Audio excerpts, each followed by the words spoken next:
Buenos días, somos el equipo número 2. Mi equipo está conformado por Gleimi Giselle Canul Parra, Daniel Esmerán Novelo Burgos, Karime Asunción Rivero Novelo, Aleli Denis Rodríguez Martín y su servidora Laura Rosalía Calnovelo. Nuestro tema es la Revolución Social Mexicana y su impacto en la educación. A mí me tocó la revolución y la educación. Primeramente les hablaré un poco de qué es la revolución. La revolución fue un conflicto armado que se formó en 1910 gracias al descontento que había con la dictadura de Porfirio Díaz. Esto nos llevó a una guerra civil que transformaría radicalmente la estructura política y social del país. Algunos de los aspectos educativos que podemos mencionar es que algunas de las campañas propuestas ahí siguen vigentes y son las que marcan un antes y un después en nuestro sistema educativo nacional. Uno de los sectores más vulnerables eran los indígenas y los campesinos, ya que estos no tenían tanto acceso a la educación, por lo que se decretó la instrucción rudimentaria. Dicha instrucción tenía como objetivo enseñarles a los indígenas y campesinos la educación básica, es decir, escribir, leer y algunas operaciones básicas de aritmética. Uno de los impactos positivos para la mejora de la educación fue lo establecido en la Constitución Política de los Estados Unidos Mexicanos de 1917.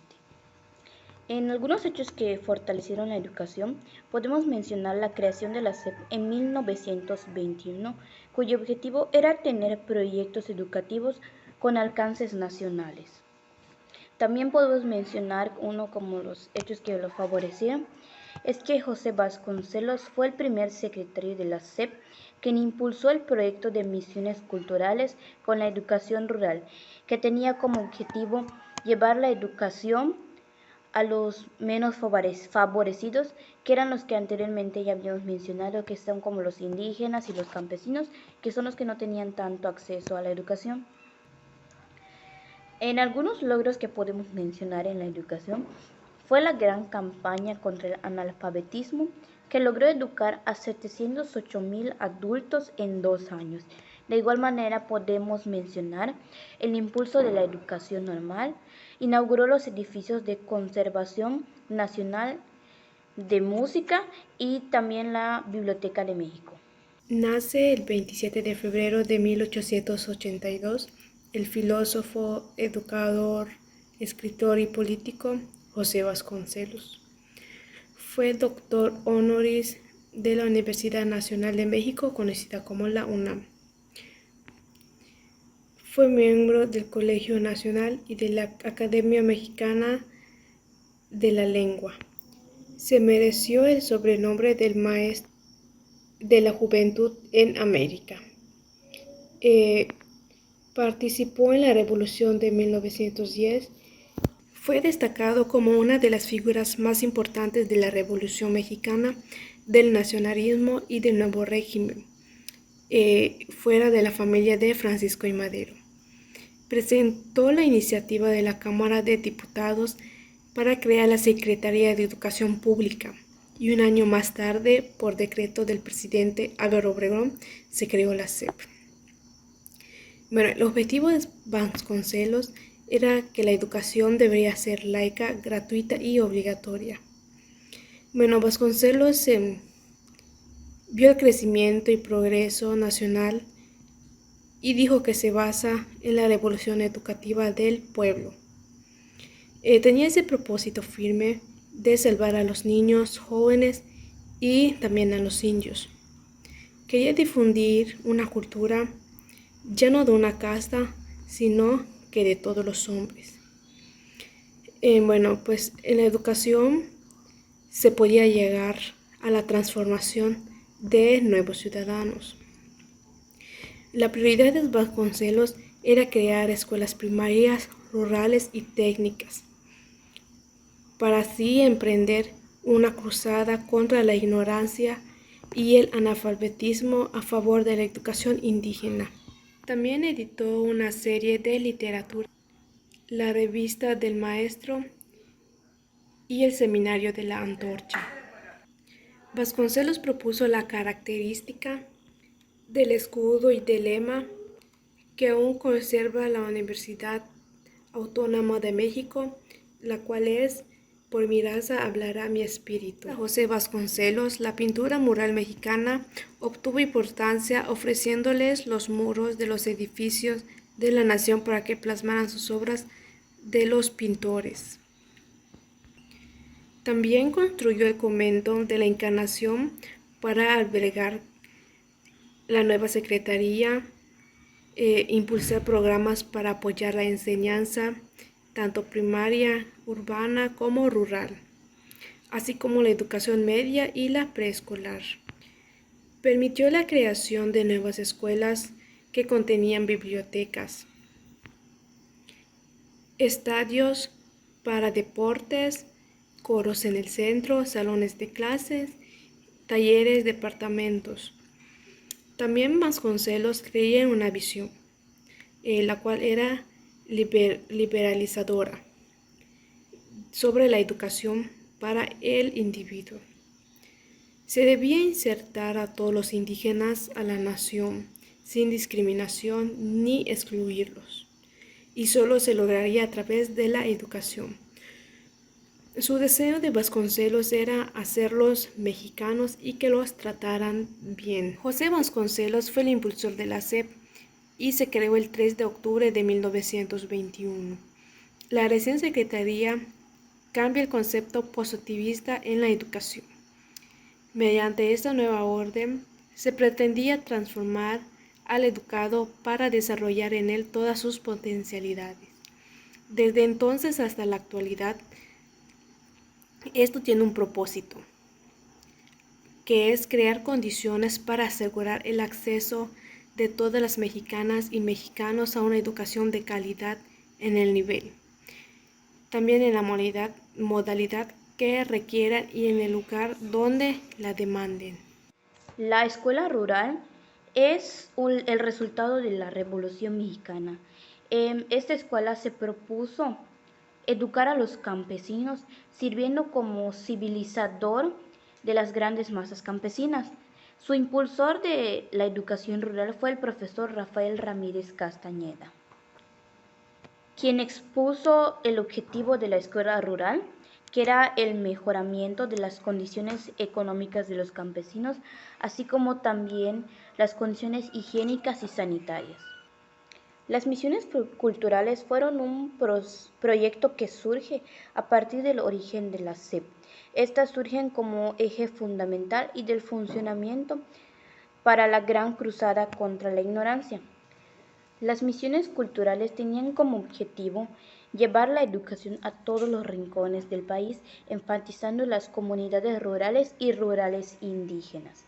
Es decir, que las misiones culturales, pues como anteriormente mencioné, tenían como objetivo llevar la educación a todos los rincones. Es decir, ellos buscaban que nadie se quede sin educación, buscaban que todos pudieran tener acceso a la educación, especialmente los indígenas y campesinos, pues como dice, enfatizaban más en las comunidades rurales y rurales indígenas. Buenas tardes, maestra y compañeros. Hoy les vengo a hablar sobre la posrevolución. La posrevolución es un término que hace referencia a un periodo caracterizado por múltiples cambios políticos, económicos y sociales. Comenzó después de la promulgación de la Constitución de 1917 y el fin de la lucha de facciones revolucionarias.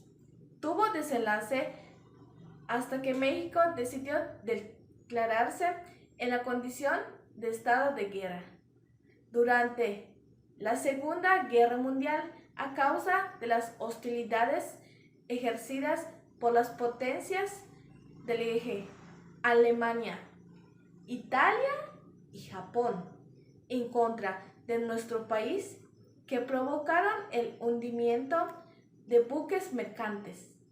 Este conflicto marcó una etapa diferente en la historia de nuestro actual ejército mexicano. Lázaro. Ahora les voy a hablar sobre la escuela socialista. Los orígenes de la educación socialista están en los ideales que había forjado la Revolución Mexicana casi 2 décadas atrás, aunque su antecesor inmediato fue el proyecto que el general Plutarco Elías Calles había echado a andar en la década de 1920. La reforma de la década de 1930, que implantó la educación socialista en México, ejerció una transformación completa del sistema educativo mexicano. La idea era crear una escuela que cumpliera una función específicamente social, según una nueva cultura del saber, que se dejara de las ideas religiosas, que hasta el momento formaban parte de los programas educativos y que adoptara contextos de mayor alcance e interacción social para tener un fuerte impacto en las zonas rurales y más atrasadas del México postrevolucionario.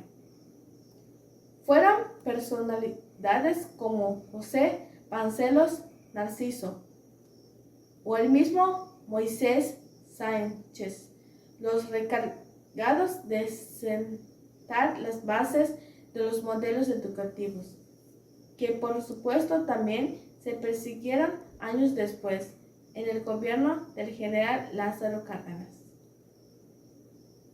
Tardes, maestra. A mí me tocó el tema del general Manuel Ávila Camacho. Se le conocía como el presidente caballero, que tenía un carácter sereno y prudente. También le llamaban general caballero. Conocido como el presidente caballero Manuel Ávila Camacho, era un hombre suave y conciliador con espíritu deportista.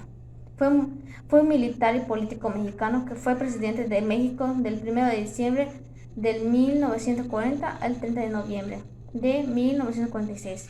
Fue conocido como el presidente caballero, que ganó luego de comprometer su palabra en la libertad de culto en el país.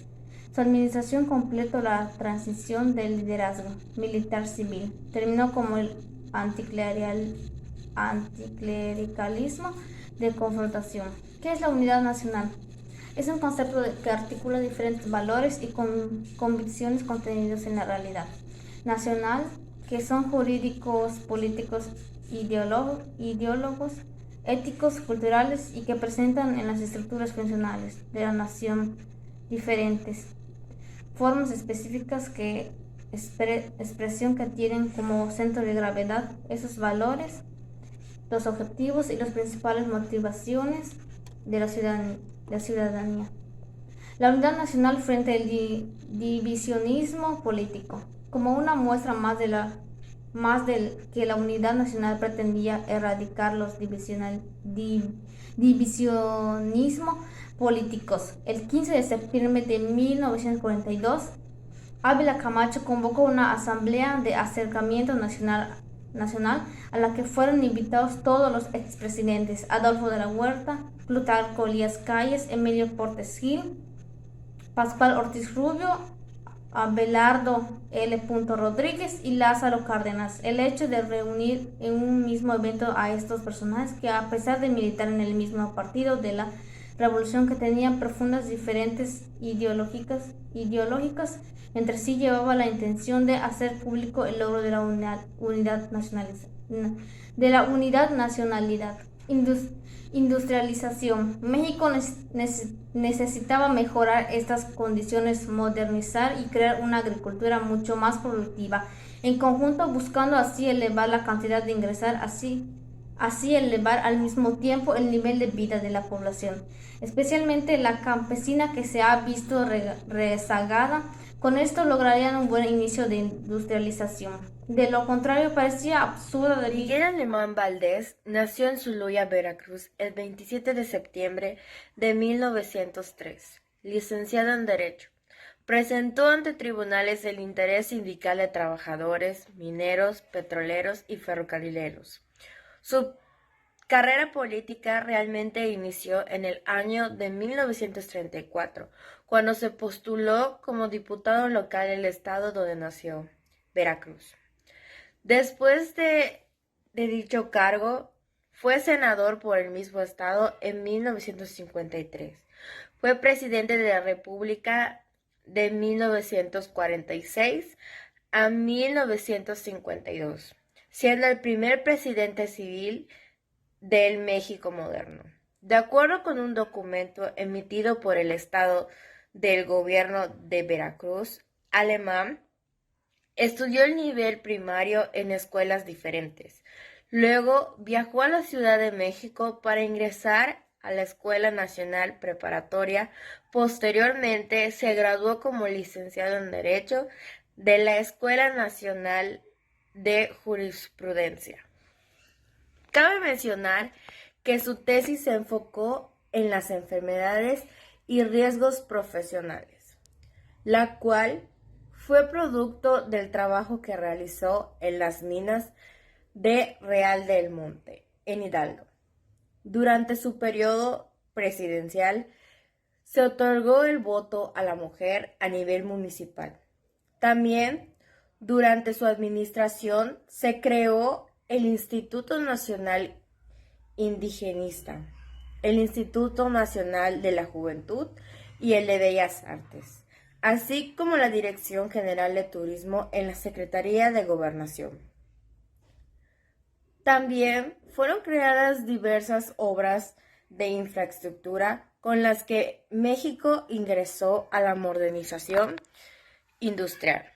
Se construyó la ciudad universitaria, el Auditorio Nacional y el Aeropuerto Internacional de la Ciudad de México. Durante su mandato se erradicó la viruela y se inició la campaña de vacunación contra la fiebre aftosa. Igualmente, fue fortalecida la Comisión Federal de Electricidad y los sistemas de riego del país, así como la modernización de los ferrocarriles nacionales de México. Algunas de sus aportaciones a la educación fue el Instituto Federal de Capacitación del Magisterio de Educación Física, el Instituto Nacional de Juventud Mexicana y el Instituto Nacional de Investigación Científica. Adolfo Ruiz Cortines fue un orientador socialista de la educación. Propuso ampliar las oportunidades educativas de los tramos rurales y urbanos. Se crearon internados, comedores y becas. Se impulsó la creación de escuelas vinculadas a centros de producción y se alentó la educación técnica.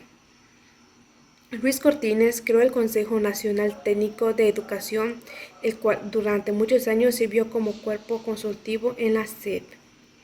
En este régimen, el IPN siguió siendo una institución fundamental para la capacitación de técnicos. Y lo más importante, durante el sexenio se dio la educación superior. Adolfo López Mateo. Durante su administración se crearon el INSTE y el Museo Nacional de Antropología. También se nacionalizó la industria eléctrica. Su gobierno se caracterizó por una política de equilibrio entre las fuerzas conservadoras y las progresistas. Durante su gobierno, el dirigente campesino Rubén Jaramillo fue asesinado para el ejército y a pesar de este y otros episodios de depresión, López Mateo gozó de gran popularidad.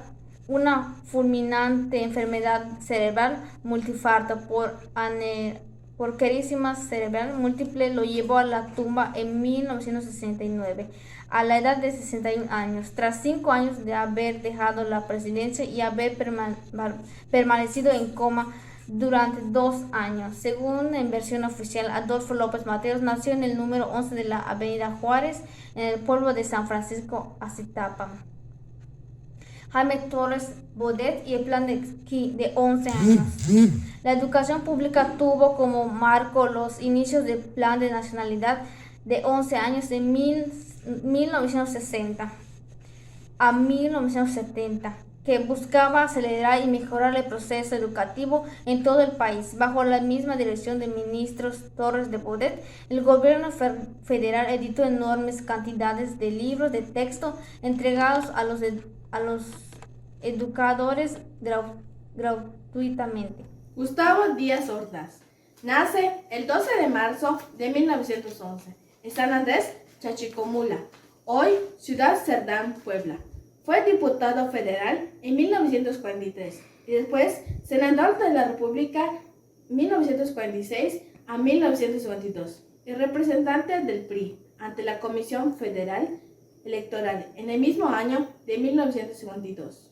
Ocupa la dirección jurídica de la Secretaría de Gobernación en 1953. Es nombrado oficial mayor de la misma y al tomar posesión, el presidente López Mateos se encarga de la titularidad de esa secretaría hasta el 17 de noviembre de 1963, cuando rinde protesta como candidato presidencial por el Partido Revolucionario Institucional.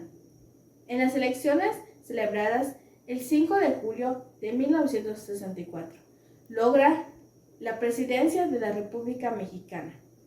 Díaz Ordaz asume la presidencia de la República el 1 de diciembre de 1964, en una época caracterizada en el ámbito internacional por el endurecimiento de la política latinoamericana de los Estados Unidos, tras el triunfo de la Revolución Socialista cubana y la extensión en América Latina de la guerrilla de liberación nacional apoyada por el bloque soviético y el gobierno revolucionario cubano. Agustín Llanes y la reforma educativa. Agustín Llanes nació en Guadalajara, Jalisco, el 4 de mayo de 1904.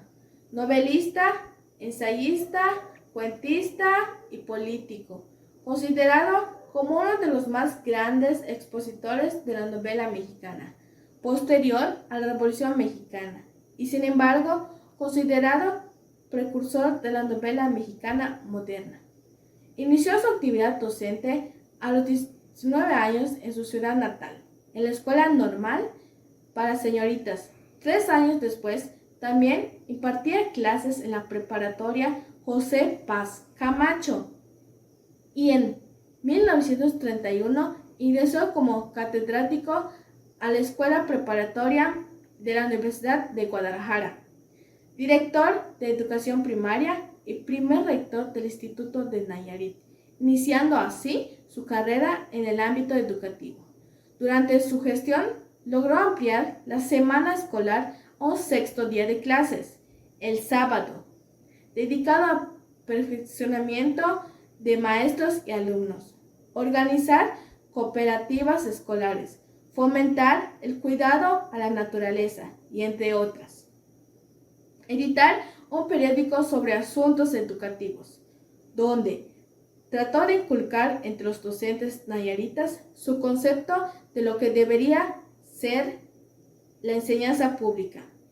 El objeto principal de la escuela es educar antes que instruir y que fomentar buenas maneras. Si descuidamos la educación y la formación del carácter por inculcar conocimientos, lo habremos perdido todo, inclusive la enseñanza misma.